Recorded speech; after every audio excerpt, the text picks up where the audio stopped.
That's the whole gist of it. Because the more complicated you mean, the more heartbreaks and more of the times you might feel unhappy, because if it's your basic human need, if it's not met, then that's a cause for unhappiness, right? Like for someone who always feels significant, like even our current president, if someone doesn't do what he says, it's like a kind of I would say unhappiness for him, which leads to a whole plethora of other things happening, like a government shutdown. So, so we have to have a simple rules in order for our basic needs to be met, and no basic human need is right or wrong. Only thing is it has to be in moderation. Nothing should become so important that the other needs are not met. Anyone else? I hope that helped. Yeah, thank you. I think that everyone has a balance of this in their lives, right?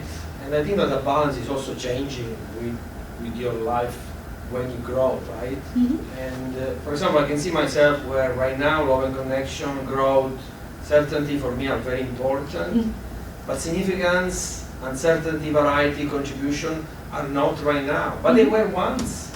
I remember myself as a kid when I was at university, I wanted to do something, you know, you have a kind of driving to you, so significance, it's very important at that age, but then when you grow up things change. So yeah, I like a lot this, that how it can be a mirror into looking into you. This diagram is really good from this point of view, but I can see that like you need to have or find a balance compared to that. Yes. You need to recognize what's your balance in that. And while we may want significance in a career or something like that, say a lot of people attach significance with that. If you look at relationship, you want to feel significant in a relationship. That's right. Right? If I don't feel important to my partner, then I feel like I'm missing something. Didn't talk to that. That's right. Right? It's true. So, but there is some, I would say, if someone always wants to feel significant in a relationship, then it might not end up being a very happy relationship, because in relationship it has to be more connection and love. But But there is a balance of significance in the relationship. Yes. Everyone will have all the 6 human needs in different quantities, and not everyone has this balance. That's the issue. And most of the people, if you see the people especially who kill themselves or kill others, they usually have significance and certainty at the topmost, and they don't have much of love and connection, don't have much of like growth or contribution. It's more about, okay, I'll feel important if I do this, right? So that becomes the driving force. So you have to be careful what your driving force is, and not just what the driving force, but what rules you set for yourself in order to feel that in your body, right? So suppose someone has love and connection, growth and contribution, right? So anything which fulfills those needs, they'll become addicted to that, and they will want to do it again and again and again, because that makes them feel the happiest.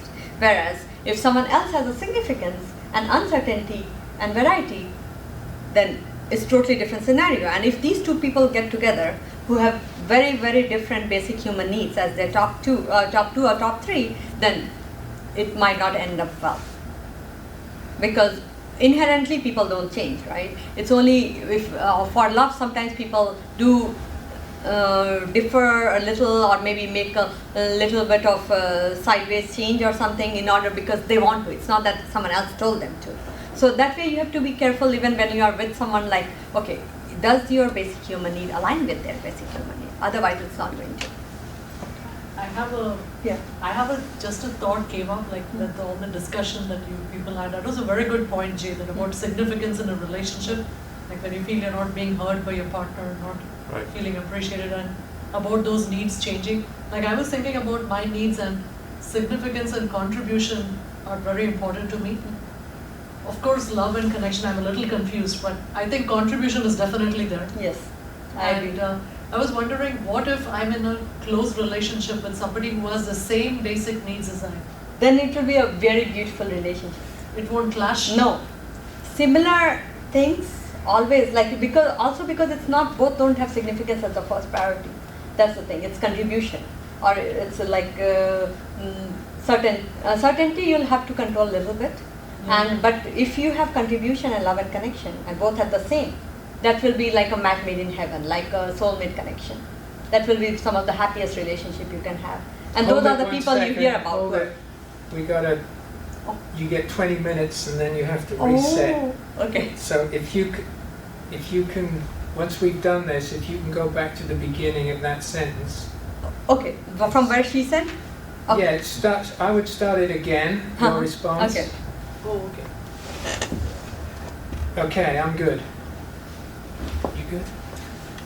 Just your response to that question. So what I would say is, if two people have same basic human needs, and it's not, significance is not their top basic human need for both of them, then it can be a very beautiful relationship, especially if their top human need is love and connection, and either growth or contribution, doesn't matter. If they have any of that, then it will be like a match made in heaven, like a soulmate connection. Like the people you see who are married forever. Like, right, my parents were married for 47 years till my dad passed away. So, and after that my mom didn't even want to live that much, so she passed away after a few years of him, after she had fulfilled her responsibilities. So I would say, like, most of the time when you have love and connection, and if you have either growth or contribution, you can exchange it. Those can turn out to be some of the most beautiful relationships, because both want to do things for each other. And what can be better than that? It's not about me, me, me. It's more about we. So. One thing I'd say as it relates to relationship, it's interesting to look at the order of this, as Anita had said, because if, for example, imagine one person in a relationship has a money issue, and they're looking for certainty, and the other person is looking for connection as their highest priority, and there isn't give and take in the relationship because I need certainty. The other person's like, I'm not getting love, you're not getting money, and it will clash. And if the second need for the person with certainty is connection, and the other person, it's reversed, it's really important to understand the order, because they can clash. And when you look for certainty as a highest priority, it can really trip you up. Yes, I totally agree with that. And sometimes it's also has to be, I think, more in moderation. If both partners have certainty, it's good. But if one person has, one doesn't, then it doesn't work. Suppose you're with someone who has uncertainty as the topmost need, and they want to always go on adventures to see how it ends up. But you are a person who always wants to be certain, then you don't want to go on adventures you know nothing about, right? You would rather go on a general vacation like most people do. So that might not be a very good match in a relationship scenario. So it's very important, if you meet someone new, to understand where they are coming from and what their basic human needs are in order to make it a lasting relationship. And it doesn't just hold for your significant others or your partners in life, but also many of your professional relationships are more successful if you guys are aligned on some aspect and there is mutual trust and mutual connection. The trouble is, you only figure that out as you go along. It's hard to Yes. see it up front. Yes. No, so that's Sure. why, yeah, that's very true, and that's the reason I think in relationship, especially in the Western world, people always date someone before marrying, right? Unlike India, where you get married and then you get to know the person. And even in the partnerships, like I have a startup and I've been looking for a co-founder, and then my mentor told me, okay, don't take any co-founder immediately. First, do a project with them and see, because that will show you everything, whether they're more individualistic, more team-oriented, whether they like to control or give control, how they are in their attitude towards you and towards the company as a whole, whether they are coming in just for money or whether they are coming in to make a difference, right? Because so basically, once you do a project with someone, you know them, and that's I think a very smart advice from a very experienced guy. And that helps you then decide later on not have bad things happen to the company or bad things happen later down the line which you were not even aware of. So it's very important to get to know people, and yes, it does take time. I totally agree with that. Rome wasn't built in a day, right? So anyone new you meet, it takes time to get to know them better. But some people you like click instantly, I guess, like me and Monica. Right from the first day I knew I want to join my team, right? But we are very similar personalities. I think the basic human needs are very similar, and the past life experiences are very similar. So, but sometimes you meet, but sometimes you have to get to know people and then do your due diligence, right? Even in the interview process, they do that, yeah.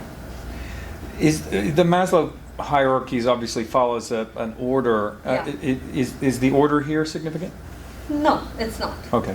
It's only what order you put them. So I've given a notebook to all of you and a pen. I would like you guys to like write your top human needs if you want to.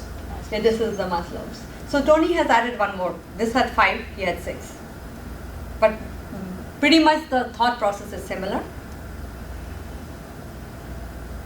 And Maslow's was done in 1943, so of course it doesn't have as much explanation as Tony's, which is more recent. But here is more, there's a priority inherent in this. Like, if you don't have the lower level, then it's difficult to get to the upper level. And the other one, you're talking more about psychological categories, right? Yeah. And then you can make your own order in this because some aspects are psychological more relevant to you than others. In the previous one, I mean, if you don't have... Go to the previous. Yeah. One of the things Tony Robbins, can I jump in? Yeah, sure. One of the things Tony Robbins says on the other 6 is that the initial 4 that Anita has on the bottom are the core, and he calls the top 2 the spiritual needs. Yeah, but and also to your point, Roberto, I would say that even though the basic need like the physiological and the safety need is much more important, I would say it's much more important in the more Western world than even in the Eastern, because you will find lots of, we call them sadhus, which means saints in India, who have nothing. They own pretty much like $0. They don't even have a bank account. They don't even have a place to stay. But those are some of the most spiritual people you are going to meet. Even I don't know how many of you have heard about Ramdev. The meditation I did was part of the meditation I learned from him, but the other one is more advanced, so I did the basic one.